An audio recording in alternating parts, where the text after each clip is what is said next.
Byłem w Krakowie i idąc z mamą ulicą, widziałem zdarzenie, którego nigdy do końca życia nie zapomnę.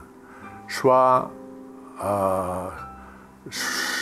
gromada, a właściwie jakby taka kolumna Żydów.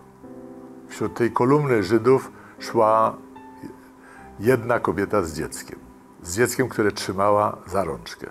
8-9 lat dziewczynkę.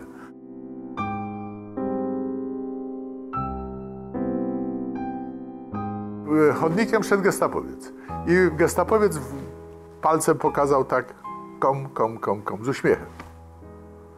O, ta matka z tym dzieckiem podeszła, oczywiście wystraszona, a on wyjął pistolet, zastrzelił dziecko, a matkę puścił. Niewiarygodne.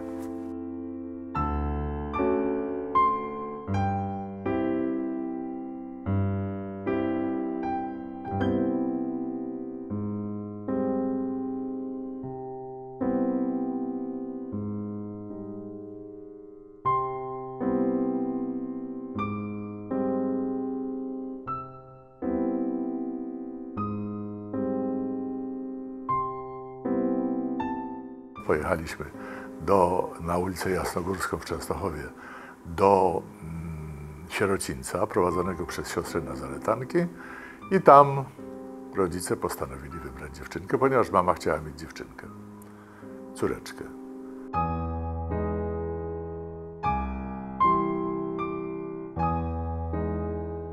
Po tygodniu czy 2 tygodniach zaczął się dramat, bo okazało się, że tej ślicznej blondyneczce zaczynają odrastać włosy. Włosy ciemne, czarne.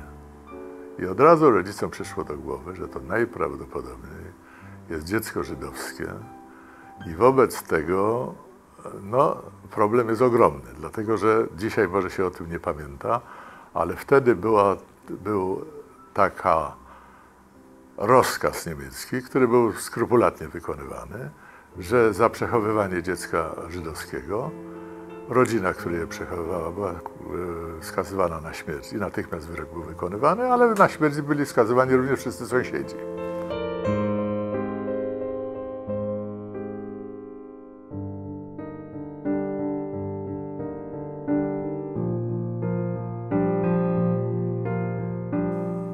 Któregoś dnia u nas w domu zjawiło się 2 panów i powiedzieli, że wiedzą o tym, że my mamy dziecko żydowskie i wobec tego, jeżeli nie chcemy, żeby oni poinformowali o tym Gestapo, to rodzice muszą zapłacić okup. To jakieś były ogromne pieniądze, ja już nie wiem, ile to było na tamtejsze pieniądze. Coś mi tak się prześwituje, że było to 40 000 tych złotówek, czy 400 000, nie wiem, ale gdzieś ta czwórka mi tam w głowie się kręci. No oczywiście dramat, ojciec myślę, że nie bardzo wiedział, co zrobić, ale zrobił to, co było najlepszego. Powiedział, dobrze, zapłacę. Proszę przyjść, ja nie mam tych pieniędzy, proszę przyjść za tydzień i za tydzień te pieniądze dostaniecie. I oni poszli, a mój ojciec był aktywnym członkiem Armii Krajowej i zawiadomił o tych swoje dowództwo.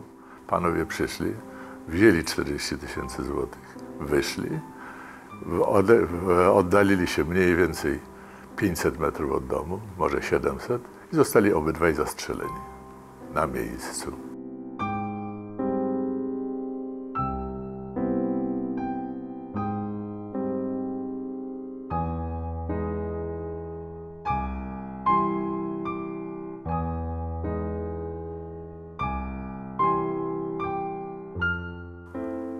No i to pamiętam właśnie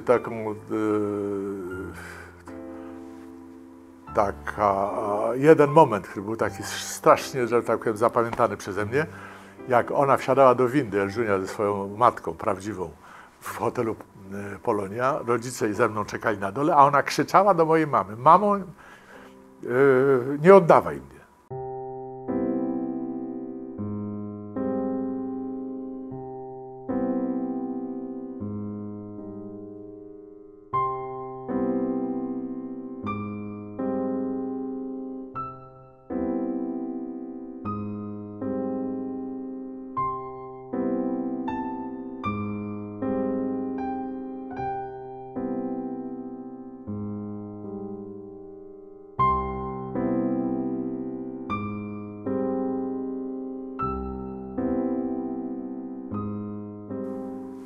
i zginęła, ślad zginął. Aż do roku 1995. Kiedy siedziałem w domu, nagle telefon, dostaję telefon. Odbieram telefon i słyszę damski głos. Pani mnie pyta, przepraszam, czy może pan Andrzej Urbańczyk? Ja mówię tak. A czy pana tata ma może na imię Marian? Ja mówię tak. A czy pana mama to Wiktoria? Ja mówię, przepraszam bardzo, dlaczego pani tak mnie wypytuje, co to jest? A czy ty masz na imię Jędruś? Czy to Jędruś? Ja wtedy, była ona jedyną osobą poza moimi rodzicami, która mówiła do mnie Jędruś. Od razu się zorientowałem, że to jest Junior. I za 2 dni przyjechała do Polski.